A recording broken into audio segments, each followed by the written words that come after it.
Good morning, Giants. Welcome to Wake Up with Giants TV. I'm Ryan Morris, and I am here with your host, Nicholas T. Smith, the one, the only.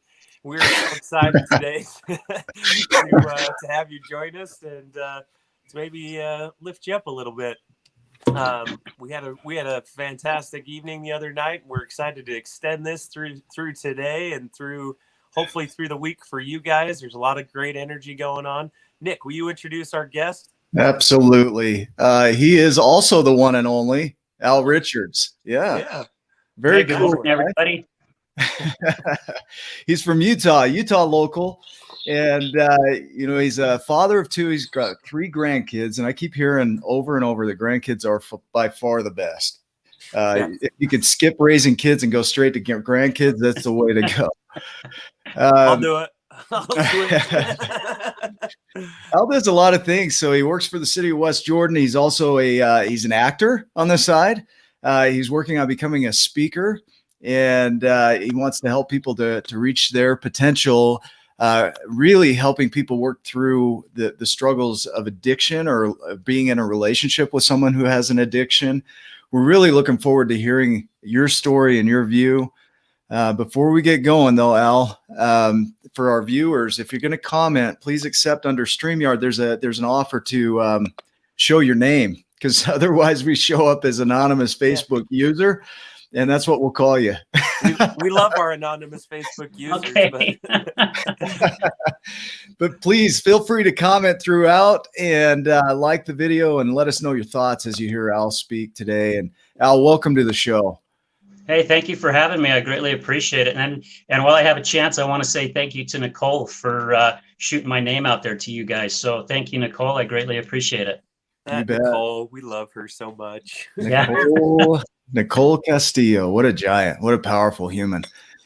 Our goal with this is to highlight all of the different ways that people can become giants in their lives.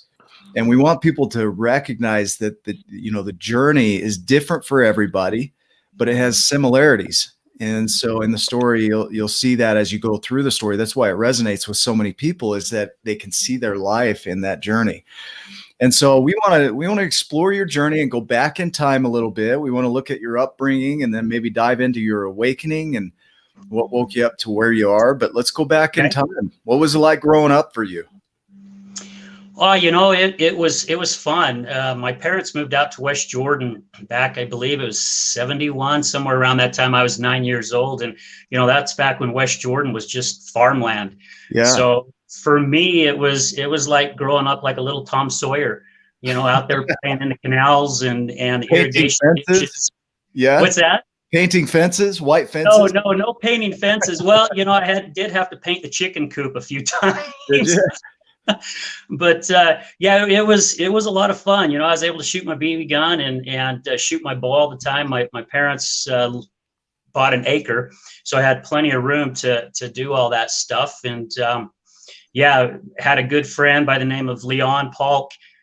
He and I connected really quick. I was just got done having a surgery.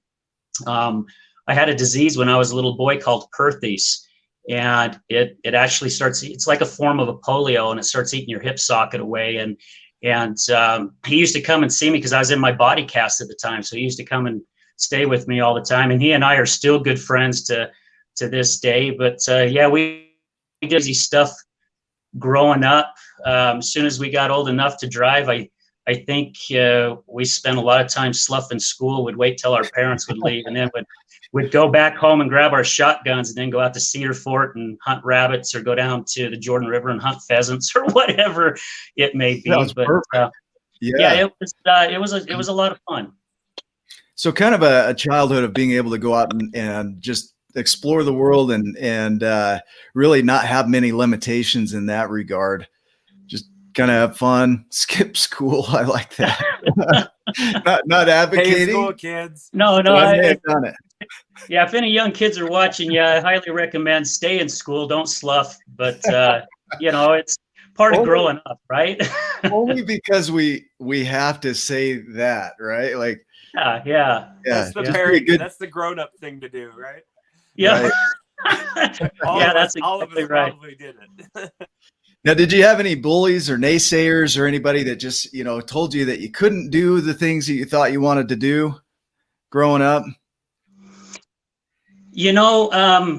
When I did have my disease, I had a brace on from the age of 7 till I was about 9. It was kind of like a Forrest Gump type brace on one leg and a platform shoe. And I remember getting teased a lot.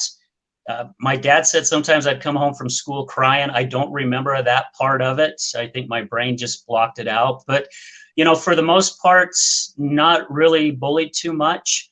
I have been told, though, there's a lot of things that, you'd have ideas and people would say, no, you can't do that. That's not, oh, I'm getting a call from my mom. Let me be quiet. I've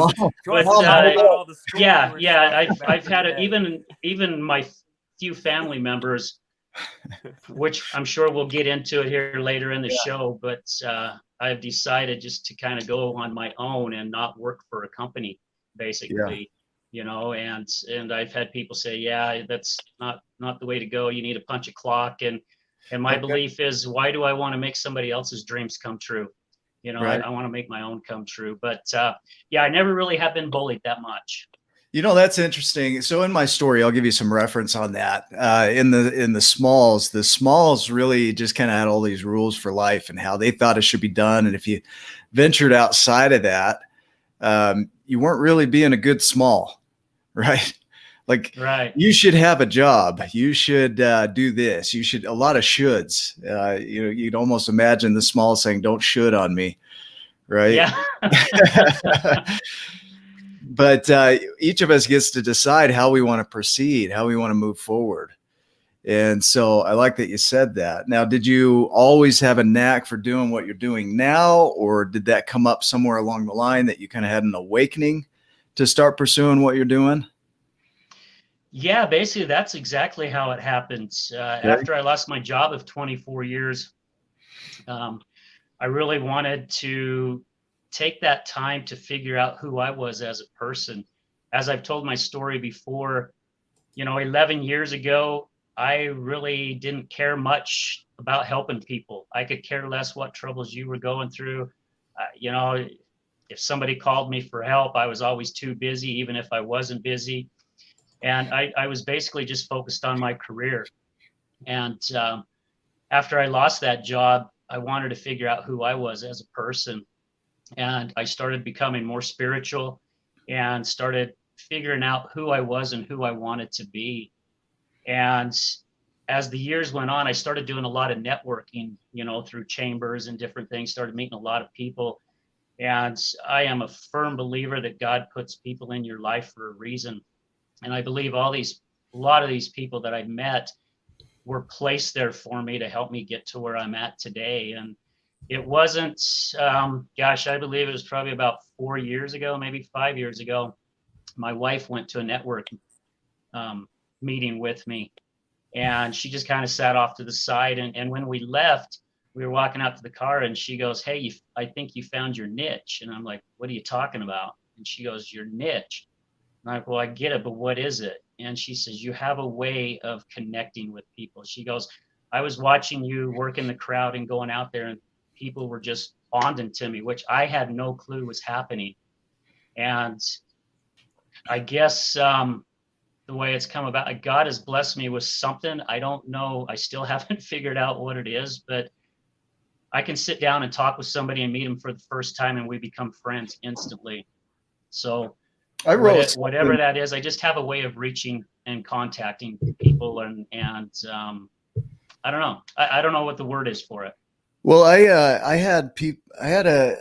whenever we have somebody on the show, I always have these like thoughts and ideas, and they tend to tie into the person that comes on the show. And I don't know that at the time, but I write them down.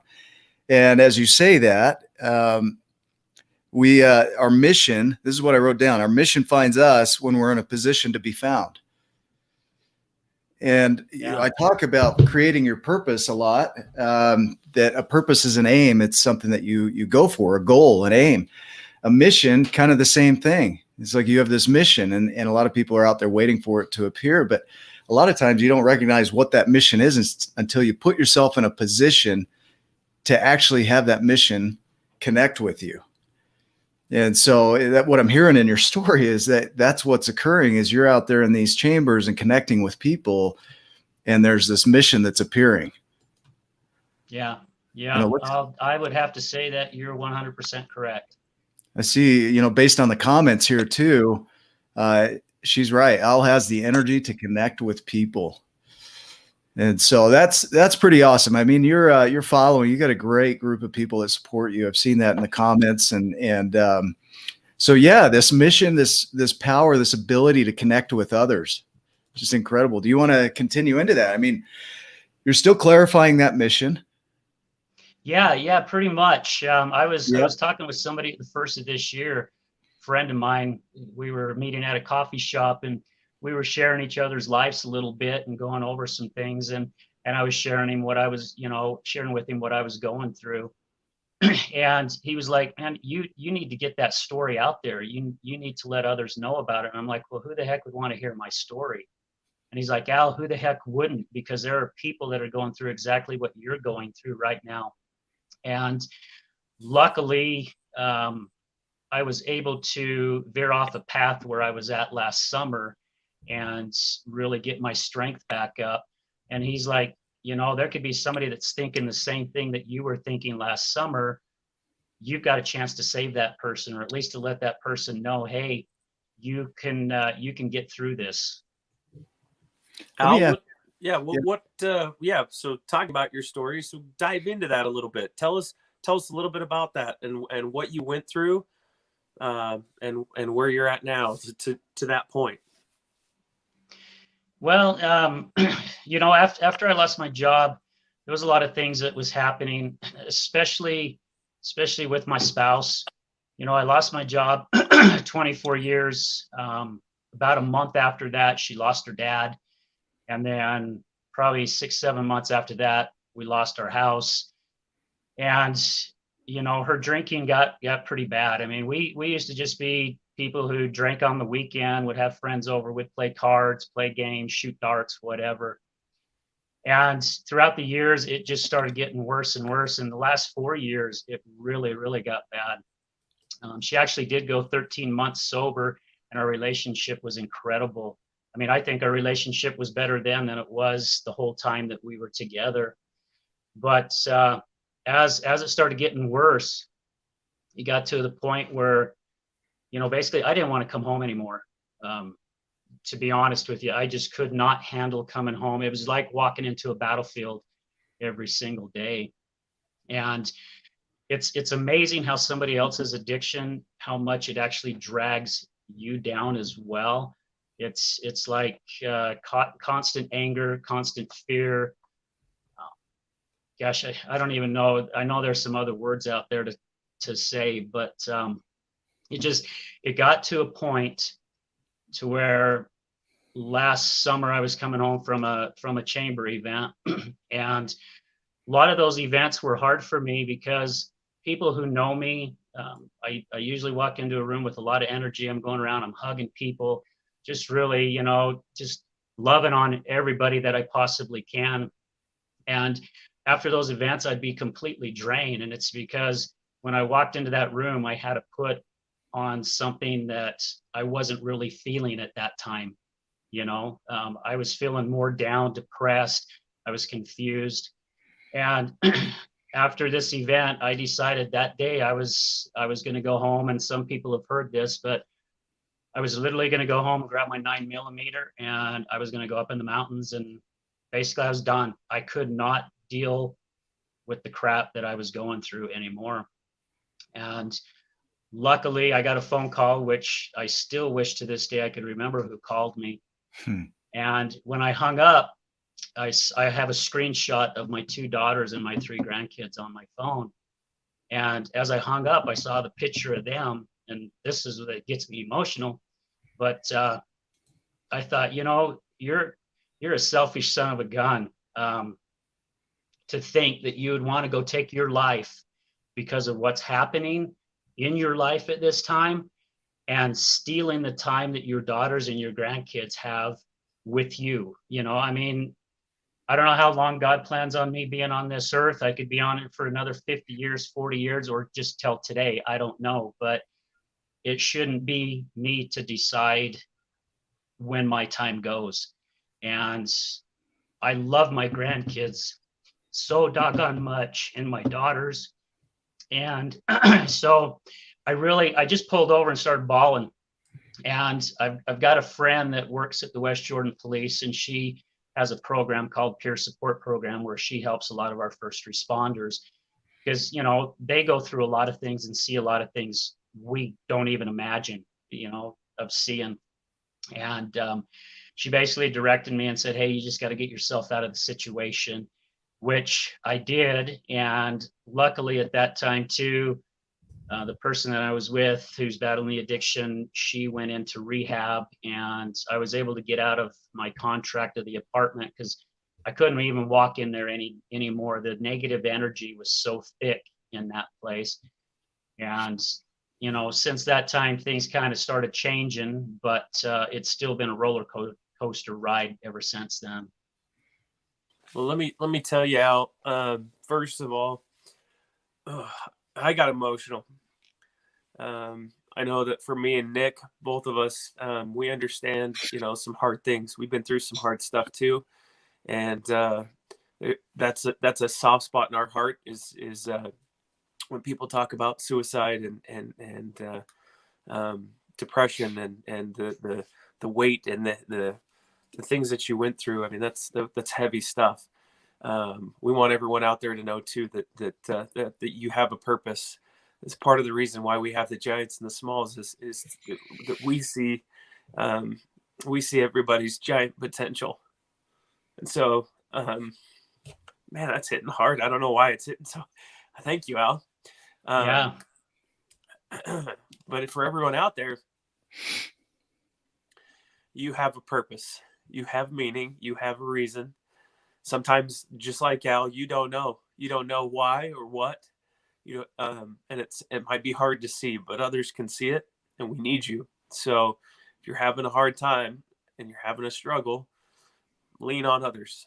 I have a good friend, you know, tying into this, that does suicide prevention training, and she said one of the best questions that you can ask is, "Are you considering suicide?" And even beyond that, do you have plans for committing suicide? And it's a question that people are afraid to ask, but that one question can reduce suicide rates by up to 80%. Wow. 80%. Just that one question. You know, do you have thoughts of suicide? Are you thinking of taking your life? And you know, it's a big thing. I can understand the darkness going through a divorce and coming out through the other side. I know people that are watching right now. I know your stories, and man, the darkness gets so heavy that you think that's all there is. It closes in on you, and it feels like you're just not going to move through it. Yeah. So can you speak to that?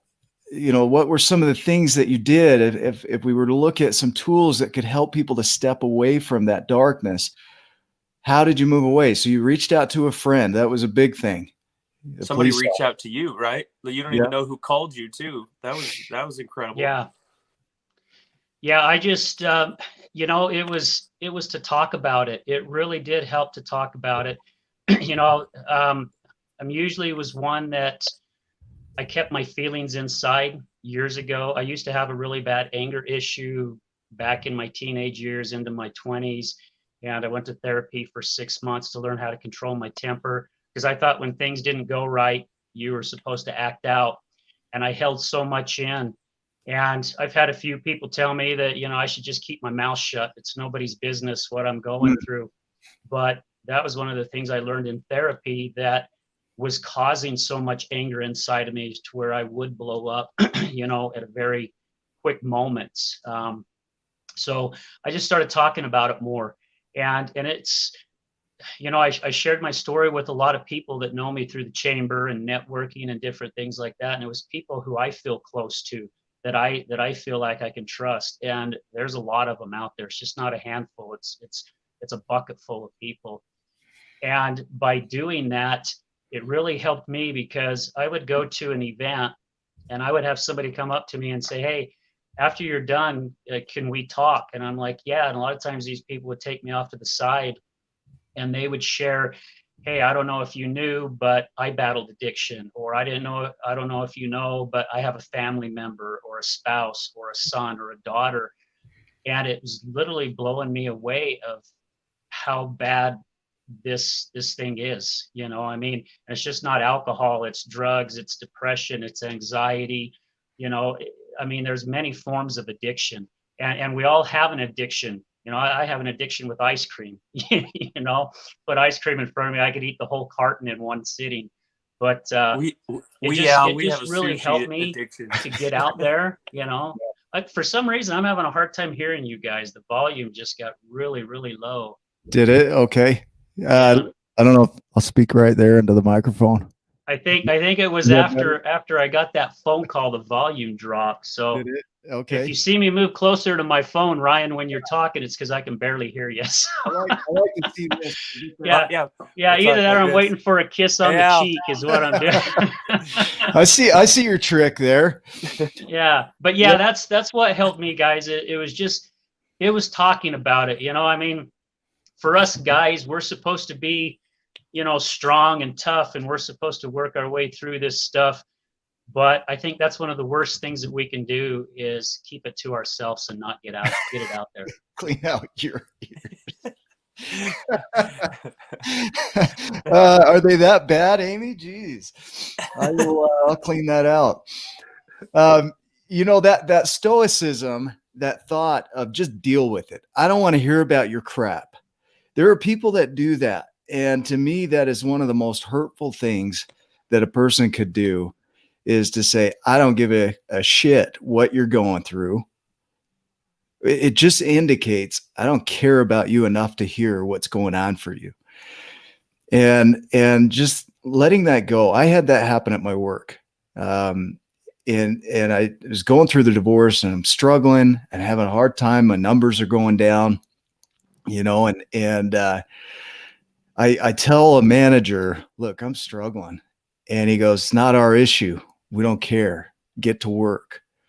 Yeah. It's like, come on, man. People are humans. We're humans. We have emotions. There's so many people. And I'd imagine if we got a bunch of hearts right now with people that can relate to what you went through, it's probably every person watching this plus. I know what that feels like. And you want to know that you matter, because the biggest thing with suicidal thoughts is you just don't think you matter, or it's not going to get better, and none of it matters. But then you see a picture of your kids, and you're like, it matters to them. Yeah, right? Absolutely. Yeah. So you've been through some serious challenges. How long has it been that you've been working through this? Oh my gosh, the last 4 years, but really I've been putting more into it the last year and a half or so. I mean, it was last summer when I was thinking about going up into the mountains and taking my own life. So yeah, but it's still been a roller coaster. I have such a soft heart that I seem to get myself drugged right back into it. I give that person the benefit of the doubt, going, okay, I'm going to be here. I'm her only strength she has. She doesn't have family. She doesn't have this. I'm going to be that person, that I'm going to be that crutch. And, just up until about a week ago, I finally realized all I do is jump off the hamster wheel, and then I get right back on it again and go around in a circle. And, I'm to the point now where I'm done. I've got to move forward with my life, and I feel bad for not being there, but there comes a time in your life when you're finally saying, okay, there's nothing I can do. If they're not willing to do what they need to do, there's nothing I can do. I can still be there and let them know I love them and that I still care, but I'm not getting dragged in the mud anymore. Let me, this thought came up. Crutches are meant to be temporary. This is on both sides. Crutches, we lean on other people, and we lean on that crutch. We sometimes need that little boost of energy. But when you become dependent on it, now you put all of your responsibility for your well-being on that other person. And that other person being a crutch, that's meant to be temporary. And so having somebody lean on you constantly is exhausting. What you want absolutely And what we want is people to heal themselves, to not depend on that crutch forever, that you can come lean on me. Let me boost you up, but go back out there with that energy and do something with it, create something with it, change your life. Because if I have to be your crutch, there's going to be a point where I start cracking and I start crumbling and I can't do it anymore. And one of the things with the Giants journey is that we want people that will come in and lean and then go back out there and do it on their own, and then come back in for some recuperation and go back out there and test it. And they'll go beat themselves up, just trying to change their lives, and they'll get tired and they'll come back to the Giants and get that lift that they need.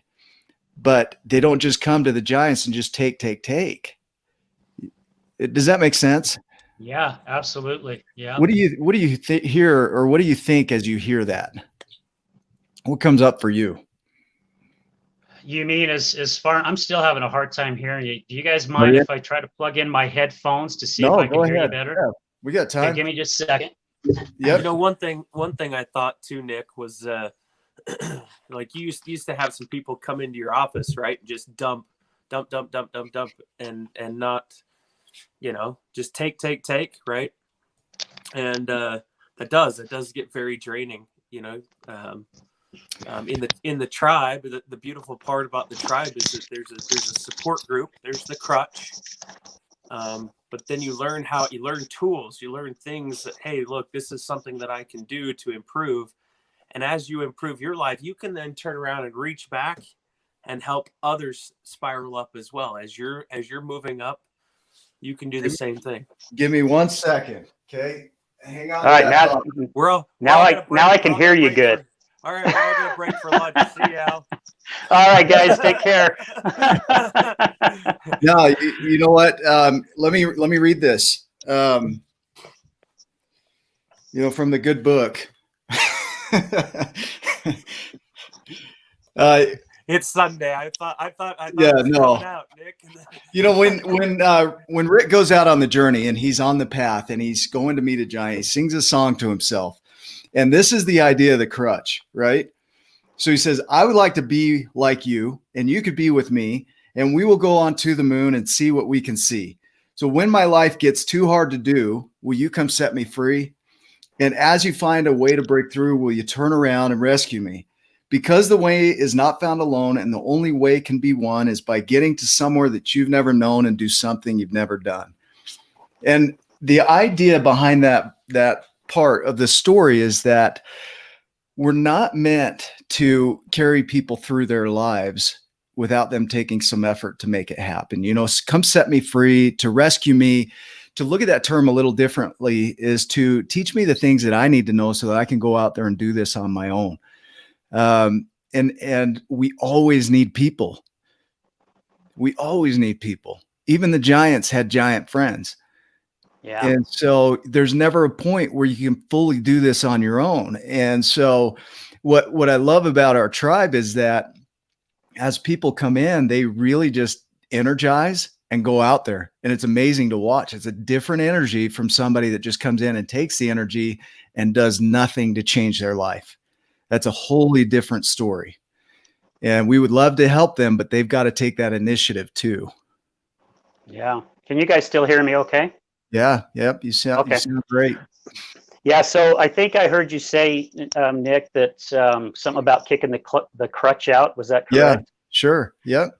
Yeah. That's to the point. I mean, this person I'm talking about, she has a really good friend, and I was on the phone with her just the other day, and she says, Al, it's about time.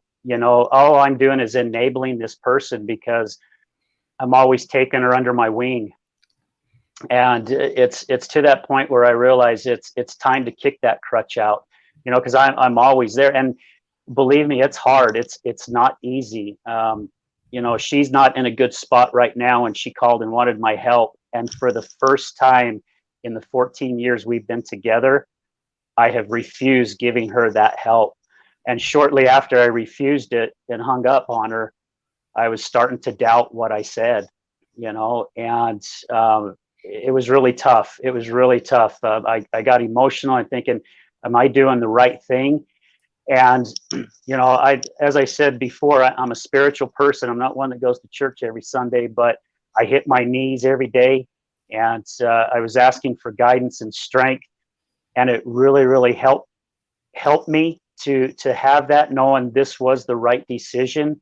And she's tried calling many, many times, and I'm ignoring the phone call. But I think that person she has to get to where she has lost totally everything. And I don't even know if that's going to change it, but that's one step I've not made yet. And that's the step I have to take, no matter how hard it is. And it is really, really hard for me to do that. It's crazy how guilty we can feel around setting boundaries with people. There is a limit. If you think about your body, you can't imagine in your mind where your skin ends and the air begins. It's really hard. And so a lot of times with our boundaries, it's kind of like that. We have this area where it's not rigid. It's not a line in the sand or a fence or a tangible item. It's a concept. And, we decide what we'll allow into our space, what works for us and what doesn't work for us. And communicating that can bring a lot of guilt. Yeah. That it can. Yeah. What else came up right there for you? Any other thoughts around that? No, well, just what you said of having your boundaries. There are a lot of people, well, not a lot, but there are a few that I've basically just pushed out of my life, and it's maybe because some certain things have happened in that, and it's not. I do my best not to use the H word, which is the hate word. I don't hate anybody, because to me that is a very, very strong word. But there are people that I could say, you know what, I'll forgive you for whatever reason, but it doesn't mean I still have to have you in my life. I can keep you outside my circle. When there's others that, maybe they have hurt me in one way or another, and I can forgive all that as well, and I'll still kind of let them just step barely inside my circle. But like you said, you've got to pick and choose, because you get those wrong people in your circle and inside your boundaries, it can definitely take you down very, very quick. Yeah, a lot of times you don't even know it's happening. A Right, lot of times you aren't even aware. The challenge is when you become aware. Yeah. You can't fault yourself for not being aware. There's some people that are very subtle at getting under your boundary, but when you're aware, you have the chance to remove it. And those people they'll cause harm to the person that's trying to buoy them up. You might not notice it, but over time it just chips away, and it might even affect your self-worth. Oh yeah. Who you are, where what your values are, all kinds of different things. And a lot of times it takes somebody else to come in and kind of shake you a little bit and wake you up and say, what are you doing? This is causing you to go down with the ship. Al, you hit on that earlier, saying that you need to get away from the situation. Sometimes that situation holds you in there and you start to feel mental. You start to feel, I'm losing my mind. But go ahead. Yeah, that's exactly what was happening with me. I would go to some of her meetings with her therapists and stuff with her, and one of her therapists a while back basically diagnosed me with a little bit of form of PTSD. Yeah. And I had no clue. And I was wondering why I couldn't focus on things anymore. My emotions were everywhere. And here, just in the last couple months, I have noticed, thank goodness, that those same feelings are starting to come back. And that's, again, I'm grateful that I noticed that. So I was able to step away and get myself away from this situation again.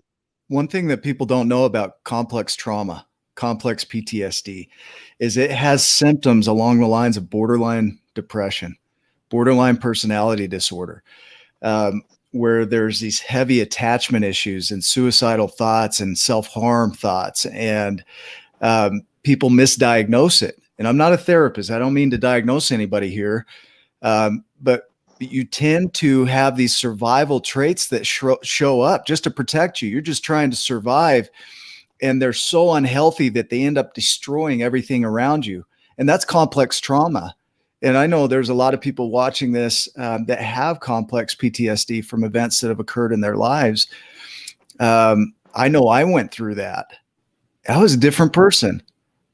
That was not fun to be around. You know, I didn't get divorced because I was doing it the right way. I had some severe, trauma and anxiety and all these things that showed up that were just really, really unhealthy. And so I can relate to that. Amy Bingham says trapped emotions. Yeah. I mean, you talk about stuffing emotions, trapping emotions, they're going to come up. They are going to seep out of you. Yeah. And so, well, and sometimes when they do come out, it's not in a good way. You know, you can end up hurting somebody else, not meaning to, by, you know, something just triggers you and all of a sudden you just lose it. Right. You become a different human. Yeah, you do. It's interesting to see that. You know, this is eye-opening because I know there's some people that are watching the show right now that have been afraid to share their story. There's power. We went to a church service last night for a friend of ours, and they talked about a segment in the Bible that said, when I am weak, I am the strongest. And when we can show vulnerability, when we can show that weakness, I was having this thought around that, is that we tend to want to do more to change our lives when we feel the weakest. That we don't tend to feel like there's this drive or this push when we feel great. We feel great. We're celebrating. Dopamine's running. Serotonin levels are great. Nothing to worry about. But when those deplete and you're feeling really down and your life sucks, I've put more energy into my life in those darkest moments than I ever did feeling positive. Yeah, that's a good point. Really good point. So I think, you know, for you, showing vulnerability, especially as a man, a lot of men don't do this. Ryan and I have been called gay because we love each other so much as friends. We're straight. We're both straight, and it doesn't matter. We love our gay friends and our straight friends, and it doesn't matter. But the idea is that they put this label on you because you want to be sensitive, right? It's not meant to be a helpful label. It's meant to be hurtful. Yeah. And the idea here is that showing emotions, especially as a man, is one of the biggest things that we need right now. We have men that aren't showing emotions, that are taking their lives in record numbers, that aren't coming off the mountain, so to speak. Yeah. And you're 100% right. I mean, you know, because I was at that point over a year ago. And there were times when literally I love going to the gym and working out, and I love going hiking and doing things. And you get to that point to where basically you don't even want to get out of bed anymore, you know. And it took a lot for me just to finally just push myself and going, bull crap. I'm not gonna, my life isn't gonna be this way. And by getting out there and sharing it with other people, even though I do get emotional, you know, I apologize for one of my talks that I did for getting emotional. And I had so many people come up and say, no, don't apologize. That was great. And I'm hoping by doing that I can help other people say, hey, don't be ashamed. There's no reason for you to be ashamed. Even if you are a man, you know, there's no reason to be ashamed for shedding tears. Because it's going to help you. You got to get it out. Yeah. Don't bury those emotions. Yeah. I'm gonna type that in here. One of the things you hit on is get out of bed anyway. You know, I leaned on routines. So my darkest moment, I leaned on routines. I would get up and make my bed first thing, kind of off that video on YouTube with the naval captain. He says, make your bed first thing in the morning. It creates a win. You know, it wasn't major, and my bed's not made this morning, but I'll get to it. But I would do that, and then I would take cold showers, and I would do these routines that were kind of rigid in a way because they would force my body to get into motion because it was so drained of energy. I didn't want to do anything. And so these routines, I'd fall back on those. When I felt the lowest, my routines kind of carried me through. Did you find that to be the case for you? Yeah, absolutely. I mean, I have morning routines, and those times when it was hard to get out of bed, I would finally get out of bed and I would go to the gym, and I realized that once I started getting into my routine at the gym, I started feeling better. Another thing that has helped me a lot too, where I have a journal that I write in every day. It's basically my grateful journey or journal. I write down three things every evening what I am grateful for, and that really helped me. Another thing too is, as far as building a routine to help get you through whatever it is that you're going through, is write down something on a piece of paper, something that's bothering you. If somebody's hurt you or whatever emotions you're going through, write it down on a piece of paper. And after you get those emotions out, wrinkle it up, tear it up, go outside, burn it, light it on fire, do whatever you need to do. Because then basically you've got those emotions out, and now you're basically just saying, hey, enough's enough. You're out of my life. You know what's interesting, Al? Sorry to What's interrupt that? you. Is No, you're fine. No, it's There's a thought. interesting because we talk to a ton of giants. We talk to a lot of them, not just on the show, outside of the show, people that have been through different things. And so you start paying attention to things that come up over and over and over again. Morning routines, journaling, movement, exercise. It could be a meditation, things like that. Nick and I, we went up to the canyon, just drove up the canyon on a really, really, really windy day. Big fire hazard day. It was a really windy day. And we were sitting there and we decided, you know what, he's like, I'm going to burn my journal. I'm going to go through and burn the darkness, the things that I wrote down, some of the negative, some of the darkest times in my life. It was dark. It Yeah. was dark. And I'm gonna he's like painting this. It was real dark. You're gonna get creeped out, Nick. No, but pause for a second there. Like, I feel like I'm a good human. I try and do good things for people and be kind, but I can be a really dark person too. The idea, Philip Zimbardo, who I absolutely think is out there kind of spearheading the idea that we're all capable of evil, just really expresses that we all have darkness within us. We all can do some really, really sick and mean things to another human. And what makes us different, what makes us giant, is we don't act on them. We might think them, we might have those feelings and emotions and the thoughts, but the difference is we're not out there actually carrying them out.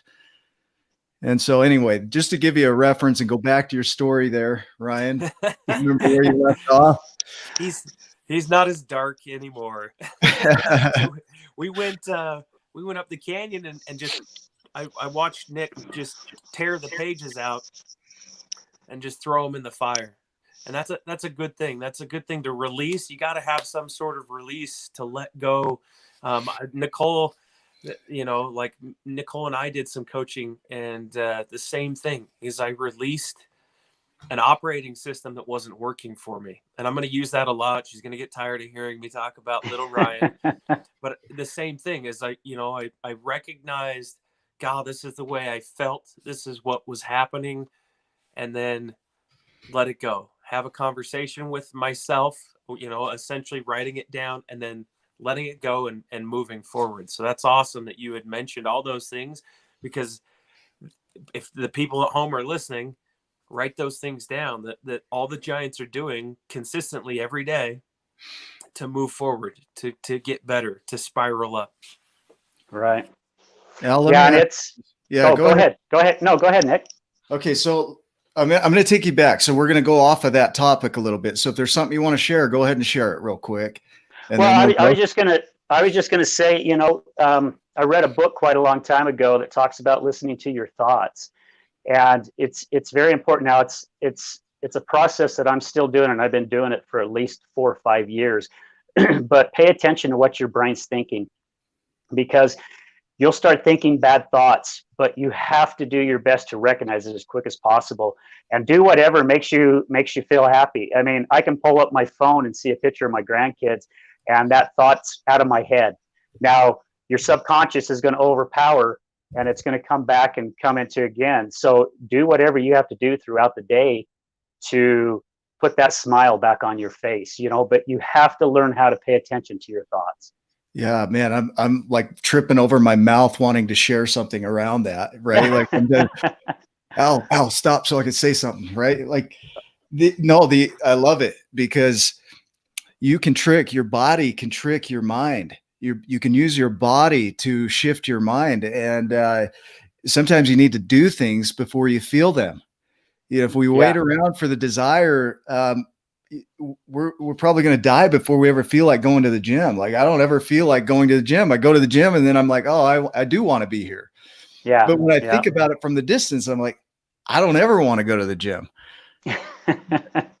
But the discipline over desire, but also, you know, the Mona Lisa smile, there's the thing called the Mona Lisa smile, just a slight smile has the ability to trigger dopamine levels in your body. Just a fake smile. It doesn't even have to be sincere. It doesn't have to be a full smile, like a grin and a cheesy, like, you know, just something simple is going to trigger those chemicals in your body. And then you can use your body to turn your thoughts around and start to feel good from your body. So the idea of doing what makes you feel happy, right? Listen to some music. Go smell something. The smell bypasses the thalamus. It's the only sense that we have that bypasses the thalamus, because the thalamus in your brain is saying, stop, let's look at this. Let's see if it's relevant. And then we'll place it where we need it in the brain. Smells don't do that. They go right into your brain. It's like zing, right in there. And so if you're struggling, the smell of citrus can go right into your brain and just turn your life around. You know, just smelling that can trigger those emotions and bypass that part of you that says, nah, let's process this. Yeah. And so you want to use your body, right? Go ahead. Did you have a thought with that?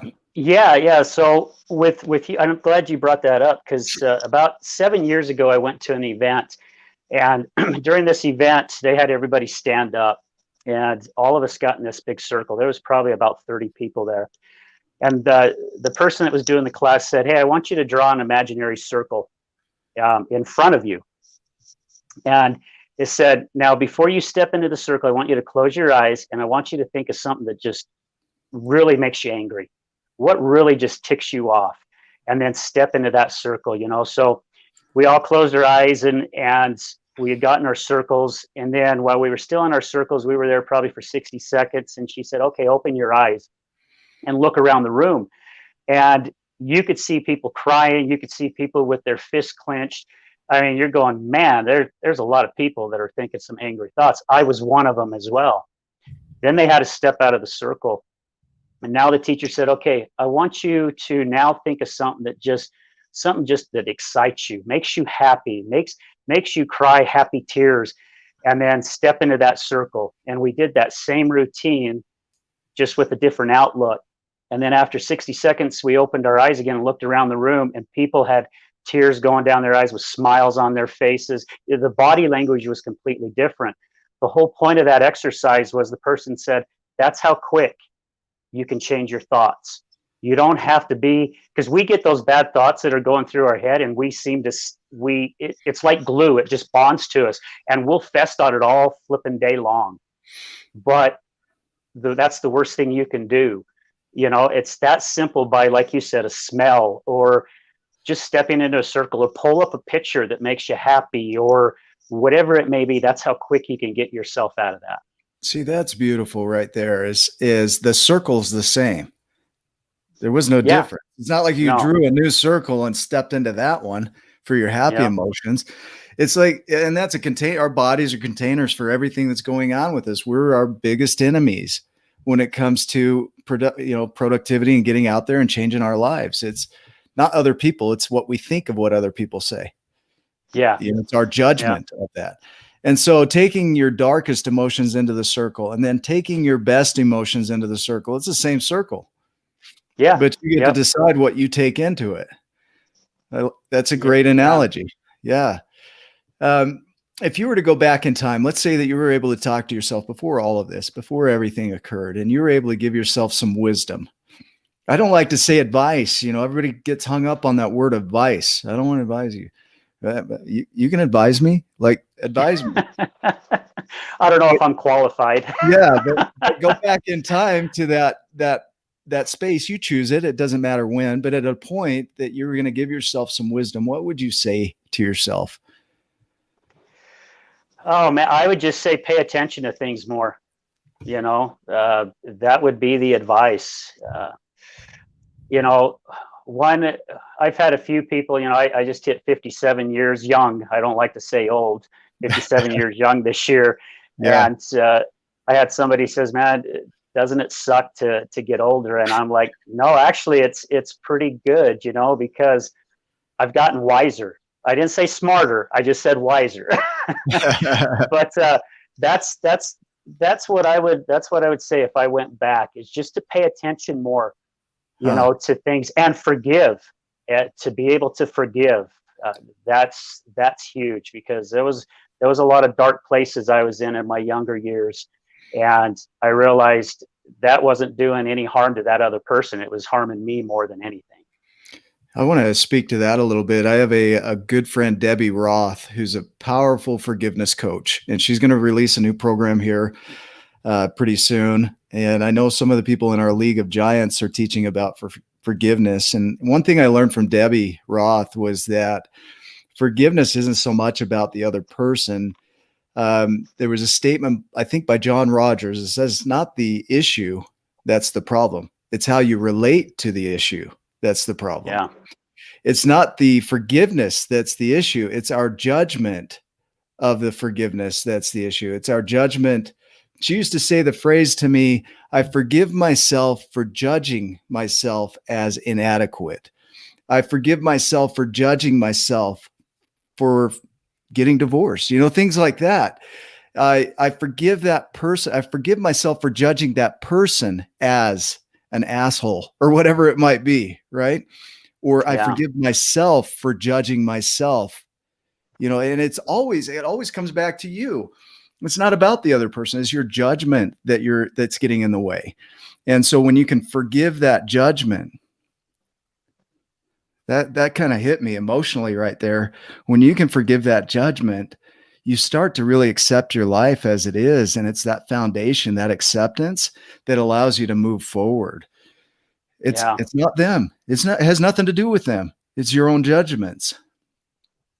Yeah, that's 100% right. I've got a family member who has held on to grudges for years, and I've seen what it's done to that person's health, and also the people around them.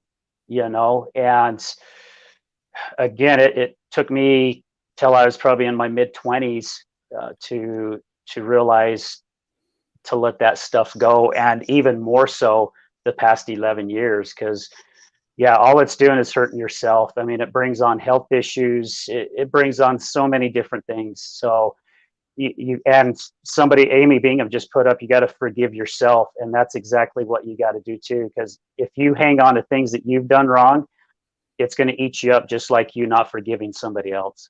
The idea of a grudge, the grudge means to wish ill will on somebody. And there was a scientist that he studies forgiveness work. And what he said is that when you forgive somebody, you put yourself in a position to not cause additional harm.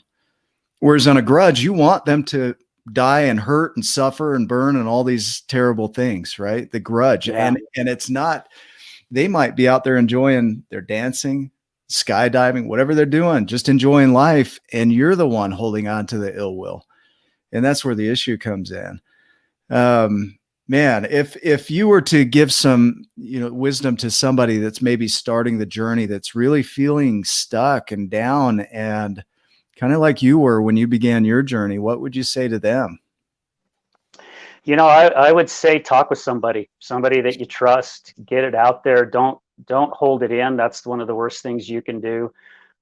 Even if you don't have somebody at the time, write it down in a journal.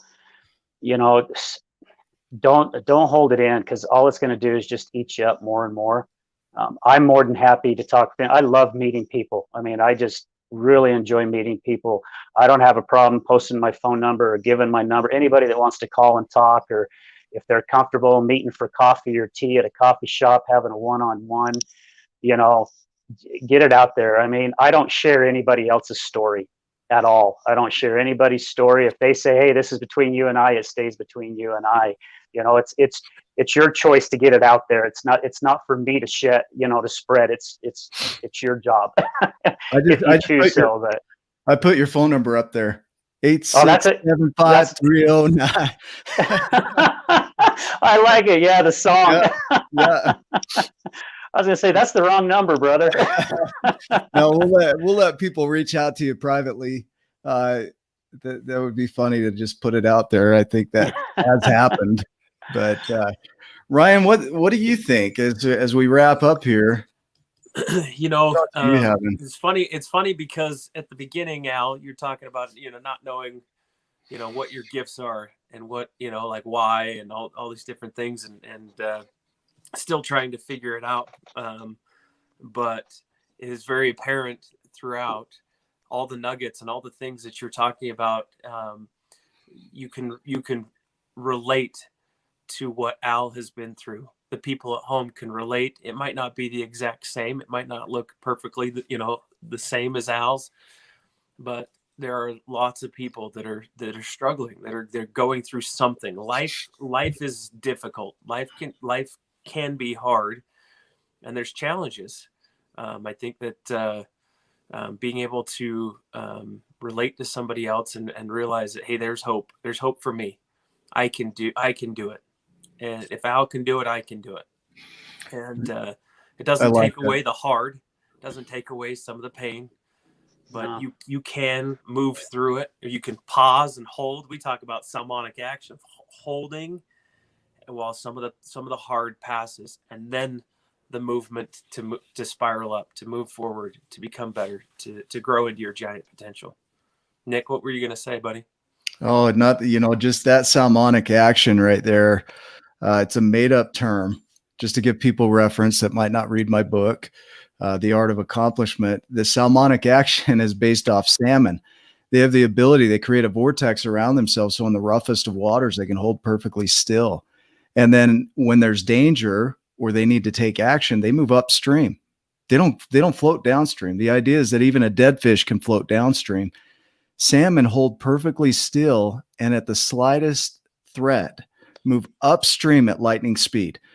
And for our lives, it's this ability to have the waters rushing around us, this feeling like life's going to fall apart. 2020 would be a great example of rough waters.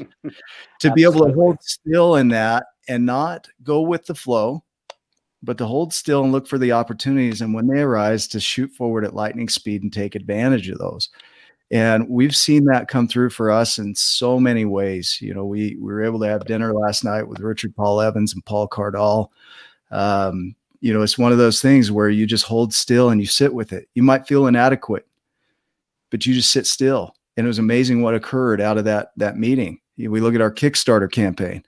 We started our Kickstarter campaign the day the economy shut down. We were ready to have a live event and the economy shut down. Yeah, great time. It was awesome. And we didn't flutter forward in lightning speed. We went forward like an albatross, like stumbling and flopping over your own feet and these big old lurpy wings out there. You're never going to get off the ground, dude. And then all of a sudden we got air and we took off and we funded our Kickstarter campaign, and that book became a reality. And so to be able to, even if you don't move forward at lightning speed, to fumble like an albatross.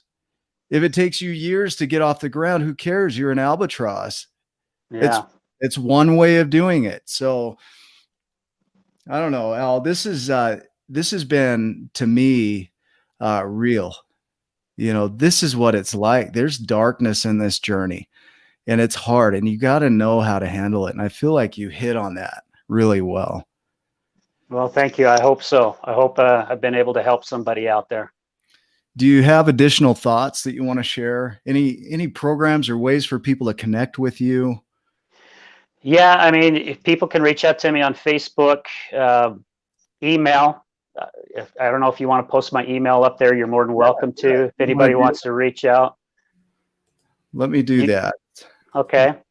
Go ahead. Yeah, I just want to be able to get out there, and I believe part of my journey on getting to where I want to be is is to be able to speak more to people, you know, whether it's in front of 40, 50 or 100 or 1,000 or just 2 or 1. I don't care. I just want to be able to get out there and share this experience and help others, you know, just help them grow and help them realize, you know, you're not going to stay stuck in the spot you're in the rest of your life, you know, but you got to trust God, but you also got to take that step forward as well. We I would like love how to you have just put out your intention, Al, Yeah. of what you're going to do and pulling it into your future. I have no doubt that you will do those things, and that you already have an impact on a lot of people right now. And so you're doing it, man. Just keep going. Thank you. Don't Thank stop. you. Appreciate it. Yeah. Well, let's grab your email real quick. Let's throw that up. What is that? Okay. So it's ALLAN. Okay. HARDS 40@gmail. You know what's funny is it froze right there. It's like it didn't want your information out there. It froze, Okay, and I didn't hear I your lost you. I email. can't hear you. See? This is crazy because this happens whenever we have an impactful message. Technology starts kicking out. For some reason, I've lost you guys. Amazing. We're gonna post that. We're gonna use that. We're gonna post that in the comments. We'll put it with the video. We'll get Al's email out there. We'll figure it out one way or another, because there's a message that he needs to share. Yep. Yeah, that's interesting because that happens every time we have a giant on and there's a message that's impactful. There's a glitch in technology. That's unexplainable, but it happens. So, Al, did we lose you? We didn't plan this, by the way. This wasn't like rehearsed. Al's going to drop off at 1 hour and 2 minutes so we can make this look impactful. I think we lost the audio there, but that's all right. We'll reconnect here. But Giants, just know we'll put this information on the show. Al, we sincerely appreciate you. Okay. Man, we appreciate you. And so if any of you want to reach out to Al and have a conversation with him, please do that. And if you have comments or thoughts and want to share this video, please do that as well. And Ryan, any other closing thoughts before we wrap up? No, this was perfect the way it was. I love it. I Awesome. love the imperfect perfectness of it. Yeah, it's great. And Al has no idea what we're saying, but we'll fill him in after. Perfect. Okay, Giants, make it a giant day, and we will see you on the next episode. Thanks for being a part of this. So, Thanks, Al.